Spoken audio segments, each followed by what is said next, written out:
Bon joueur, la beauté. Pendant de nombreux siècles, l'ordre des chevaliers templiers a recherché la pomme du paradis qui contient la clé du libre arbitre et si ces secrets sont déchiffrés, ils pourront contrôler toute liberté de pensée. Ainsi, la fraternité des assassins doit la protéger. En 1492, en Espagne, les assassins se rassemblent. Ils ne peuvent pas permettre que le fils du sultan soit enlevé, car il livrerait la pomme. Cependant, Aguilar est accepté dans l'organisation et après le serment, on lui coupe un doigt dans le cadre du rituel et il reçoit une paire de lames dissimulées dans ses poignets. Près de 500 ans plus tard, en Californie, en 1986, un garçon nommé Cal saute d'un toit avec son vélo, mais échoue dans sa manœuvre et tombe. Cependant, lorsqu'il rentre chez lui, il trouve le corps de sa mère morte avec son collier suspendu à sa main. Et c'est son propre père, Joseph, qui l'a tué. Alors que des voitures s'approchent de la maison, Joseph dit à Cal de fuir car ils ont été découverts. Cal monte immédiatement sur les toits et court aussi vite que possible, réussissant à s'échapper avant que les hommes n'entrent dans la maison. 30 ans plus tard, Cal est en prison au Texas et fait plusieurs dessins effrayants. Le jour de son anniversaire, il est sorti de sa cellule pour être exécuté. La peine qu'il a reçue pour meurtre, il est attaché à une table avant qu'on ne lui injecte les fluides létaux et toute sa vie défile devant ses yeux avant de s'éteindre. Mais Cal ne meurt pas. Il se réveille dans une salle blanche où la docteure Sophia l'observe. Sophia explique qu'officiellement il est mort, mais qu'il a été ramené pour l'aider dans son projet. Cependant, Cal tente immédiatement de s'échapper. Son corps est encore faible à cause de l'injection. Il trébuche, mais il parvient à courir à travers le bâtiment étrange et monte les escaliers jusqu'à une chambre. Cal arrive au bord d'un balcon et ne sachant pas où il se trouve, Sophia arrive et lui dit qu'il est à Madrid, à la fondation Abstergo, une organisation privée travaillant sur un moyen d'éradiquer la violence. La sécurité le renverse et l'emmène dans une immense salle vide. Tout en le tenant, il lui implante des lames cachées dans ses bras, un ceinturon spécial à sa taille, et connecte Cal à un énorme appareil appelé Animus fixé à son cou. Cal hurle de douleur tandis que Sophia explique que cette machine l'aidera à voir les mémoires de son ancêtre, qui a vécu il y a 500 ans. Ensuite, l'Animus soulève Cal et des lumières brillantes l'entourent pendant que l'ordinateur vérifie son ADN. L'Animus propulse Cal et il se retrouve dans l'Inquisition espagnole, voyant tout du point de vue de son ancêtre Aguilar. Les Templiers ont enlevé le fils du sultan, Ahmed, et la mission de l'assassin est de le sauver avant qu'il ne soit utilisé pour obtenir la pomme du jardin d'Éden. Dans les rues, les Templiers mettent Ahmed dans une cage et se préparent à tuer l'homme qui cachait l'enfant. Alors que le commandant fait un discours, Aguilar saute sur lui pour le tuer, tandis que Cal saute également, toujours connecté à l'Animus. Sophia lui demande de rester dans la mémoire. Les autres assassins attaquent aussi et une violente lutte contre les Templiers s'engage. Les assassins prennent l'avantage dans le combat, mais bientôt les Templiers commencent à riposter. L'assassine Maria vole la carriole avec la cage et s'enfuit, mais les Templiers commencent à la suivre et Aguilar prend un cheval pour rejoindre la poursuite. Deux Templiers parviennent à monter à l'arrière du véhicule et Maria commence à se battre contre eux, les poussant et tuant un chevalier avant de revenir. Aguilar saute également sur une charrette des Templiers et se bat, tandis qu'un autre ennemi commence à entourer Maria. Et Cal ressent tout cela en temps réel dans l'Animus, alors qu'Aguilar saute car la charrette perd le contrôle et heurte quelque chose. Dans l'autre charrette, Maria manque de tomber mais réussit à se rattraper au dernier moment. Aguilar atterrit sur sa charrette et tue le Templier, mais ils sont sur le point d'atteindre une falaise, alors il ouvre le cadenas de la cage et libère l'enfant, tandis que Maria s'échappe en dételant les chevaux. La charrette tombe du pont et Aguilar lance une corde pour s'accrocher à la falaise. Ainsi, Cal commence également à tomber et Sophia demande au technicien de le retirer de l'Animus, tandis que dans le passé, un Templier trouve Aguilar. Cal tombe violemment au sol et est effrayé en voyant une hallucination d'Aguilar marchant dans la salle. Cette nuit-là, Cal fait des cauchemars avec les mémoires d'Aguilar. Lorsqu'il se réveille, il se trouve dans une cellule entourée de gardes et il voit encore l'hallucination d'Aguilar se promener dans les lieux. Aguilar est sur le point de l'attaquer mais disparaît à la dernière seconde. Sophia examine Cal et explique que ces hallucinations sont appelées effets de saignement. Ce sont des images de son expérience qu'il n'a pas vécue. Irrité, Cal attrape Sophia contre le mur pour exiger une explication. Elle lui dit que la machine le connecte à des mémoires génétiques qui lui permettent de revivre les vies de ses ancêtres. Sophia le convainc de la lâcher car il doit coopérer opérer. Elle l'emmène ensuite dans un laboratoire où ils ont suivi toute sa vie, expliquant qu'ils l'ont trouvé en suivant l'ADN d'Aguilar. Tous les sujets de test sont des assassins comme leurs ancêtres, et Sofia souligne qu'ils sont nés avec une prédisposition à la violence. Cal corrige en disant qu'il n'aime pas la violence pour la violence, il a juste tué un homme qui faisait du mal à des femmes. Sofia et Rikin sont avec les Templiers et cherchent la pomme du jardin d'Éden, car elle aurait la graine de la première désobéissance de l'homme et pourrait les aider à comprendre pourquoi cela rend les gens violents. Ils croient que la violence est une maladie qui peut être guérie et Cal est là pour les aider à trouver ce remède. Une fois leur recherche terminée, Cal pourra partir et commencer une nouvelle vie. Plus tard, Cal déjeune avec les autres sujets de test. Ils continuent tous à le regarder et Moussa rappelle toujours qu'ils doivent protéger la pomme. Il conseille donc à Cal de ne pas faire le mauvais choix. Pendant qu'il mange, Cal continue à avoir des flashbacks de la mort de sa mère et voit l'hallucination d'Aguilar partout. Cependant, il n'a guère eu le temps de se reposer et Riken veut renvoyer immédiatement Cal dans l'Animus. Il se trouve que les Templiers le pressent à cause de la pomme, donc il veut accélérer le processus. Sofia est en désaccord car Cal doit s'habituer à la transition, sinon il mourra. Plus tard, dans sa cellule, Cal voit Aguilar l'attaquer à nouveau et cette fois, il est capable de canaliser les compétences de son ancêtre pour se défendre. Après quelques coups réussis, l'hallucination disparaît et des techniciens entrent, puis Cal les vainc également. Mais les gardes parviennent à le maîtriser et à l'emmener à l'extérieur. Cal pense qu'il devient fou, alors il commence à rire et à chanter comme un maniaque. Les gardes emmènent Cal à l'Animus et Sofia demande aux techniciens de le retirer s'il devient trop grave, ignorant les ordres de Riken. Cal retourne dans le passé, découvrant qu'Aguilar, Maria et son mentor sont enchaînés dans une cellule, tandis que les Templiers détiennent Ahmed. Le trio est emmené pour être exécuté en public et Cal ressent la douleur d'un coup de poing également. Alors Aguilar, amoureux de Maria, saisit l'opportunité et, tandis que son mentor est brûlé vif, Aguilar parvient à se libérer. Ensuite, il fait des acrobaties pour briser ses chaînes et les Templiers se lancent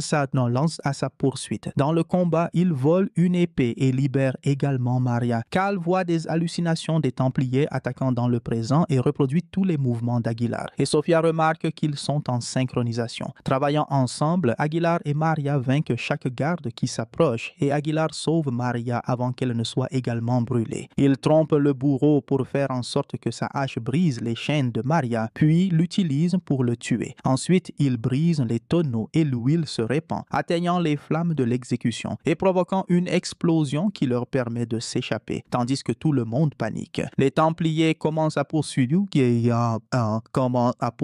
le duo alors qu'ils montent sur les toits où ils doivent se battre contre encore quelques gardes qui continuent à s'approcher. Ils les éliminent rapidement et les tuent en les jetant du toit, puis continuent à courir utilisant des mouvements rapides pour sauter sur les murs avec le parcours classique et esquivant les flèches qui arrivent dans leur direction. Cependant, ils sont encerclés et Maria et Aguilar se séparent pour se battre. Ils éliminent tous les Templiers aussi vite que possible, mais les soldats continuent d'arriver avec plus de flèches. Le duo continue, sautant sur les murs, passant par des pièces et glissant sur des cordes à linge. Et Cal suit chaque mouvement dans le présent. Un Templier coupe les cordes pour les faire tomber à travers une fenêtre et un autre combat commence. Mais cette fois, ils parviennent à saisir quelques armes pour se défendre. Après beaucoup de courses et d'escalade, Aguilar atteint le sommet de la structure et décide de faire un saut dangereux. Lorsque Cal tente de faire de même dans le présent, un problème de synchronisation survient et il subit une convulsion.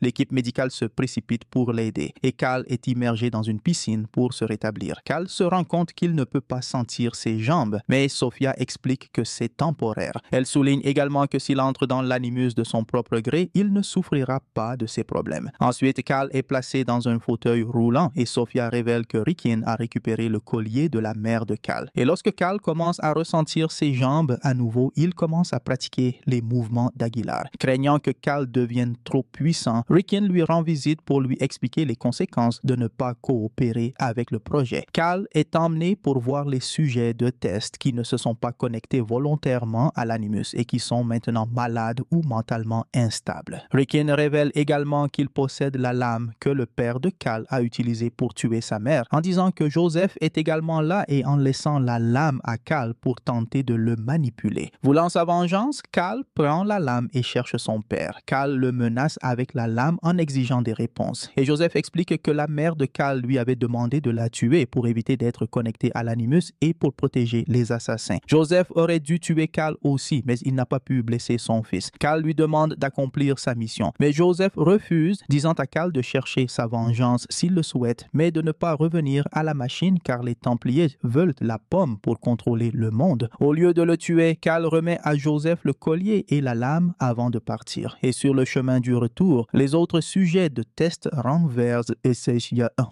le garde, ferment les portes et sautent sur Cal pour le tuer. Cal se défend immédiatement, réussissant à frapper l'homme et à gagner du temps jusqu'à l'arrivée des gardes. Ensuite, Cal se connecte volontairement à l'Animus et découvre que Maria a offert le collier à Aguilar. Les Templiers rencontrent le sultan, lui disant que les assassins ont été vaincus. Alors, ils veulent échanger Ahmed contre la pomme. Le sultan accepte l'échange et un prêtre célèbre que la pomme du jardin d'Éden est maintenant leur, confirmant qu'ils l'utiliseront pour contrôler le monde. Mais quelques bombes fumigènes tombent du dessus et Maria et Aguilar entrent dans la salle pour se battre. Ils commencent à tuer les Templiers sans hésiter et après en avoir tué quelques-uns à l'extérieur aussi, Maria ferme les portes pour empêcher les renforts d'entrer. Grâce à la fumée, Aguilar s'approche furtivement du prêtre et vole la pomme. Mais en même temps, le commandant Templier capture Maria. Il veut l'échanger contre la pomme. Alors Maria rappelle à Aguilar que les assassins mettent toujours la mission en premier. Mais Aguilar reprend sa lame parce qu'il l'aime. Cependant, le commandant tue Maria sous ses yeux. Alors que le corps sans vie de Maria tombe furieux, Aguilar pousse le prêtre et se précipite après le commandant, ce qui entraîne un autre combat féroce que Cal continue de copier dans le présent. Le commandant domine Aguilar, surtout lorsqu'il le frappe et qu'il tombe au sol. Lorsque le commandant est sur le point de le tuer avec une épée, Aguilar voit le corps de Maria qui lui dit de fuir. Alors il se retourne à temps et lance sa lame sur le commandant. Et comme le commandant est maintenant affaibli, Aguilar le tue facilement. Le prêtre court pour ouvrir la porte et laisser entrer les renforts et Aguilar saute dans un tunnel pour s'échapper. Les Templiers le suivent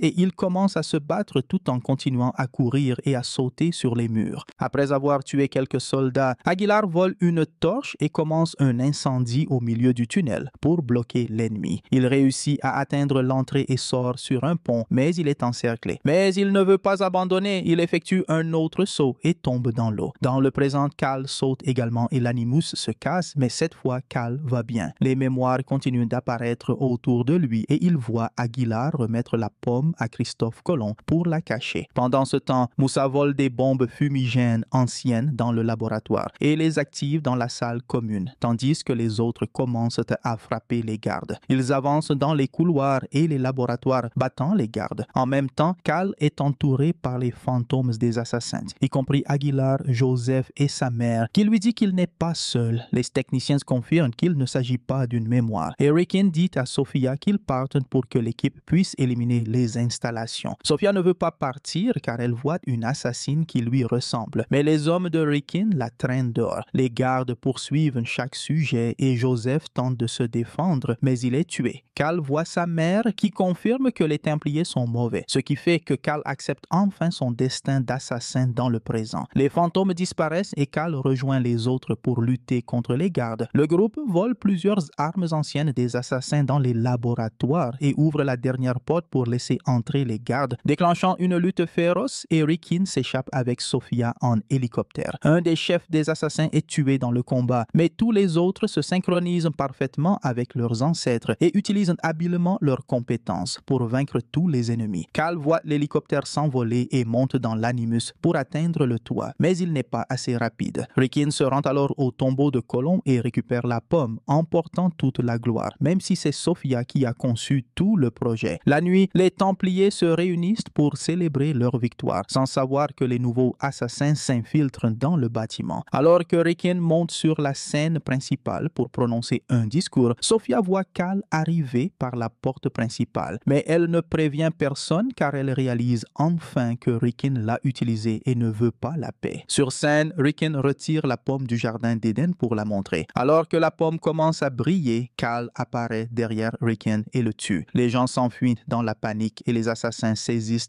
l'opportunité pour s'échapper, se mêlant à la foule pendant que Sophia vérifie son père, remarquant que Cal a laissé une véritable pomme en échange de la mythique. Plus tard, les assassins peuvent être vus au sommet d'un bâtiment, promettant de garder la pomme du jardin d'Éden dans le monde moderne, quel qu'en soit le prix. Ainsi se termine le film Assassin's Creed, un film de science-fiction et d'action de 2017, et je vous attends dans la prochaine vidéo.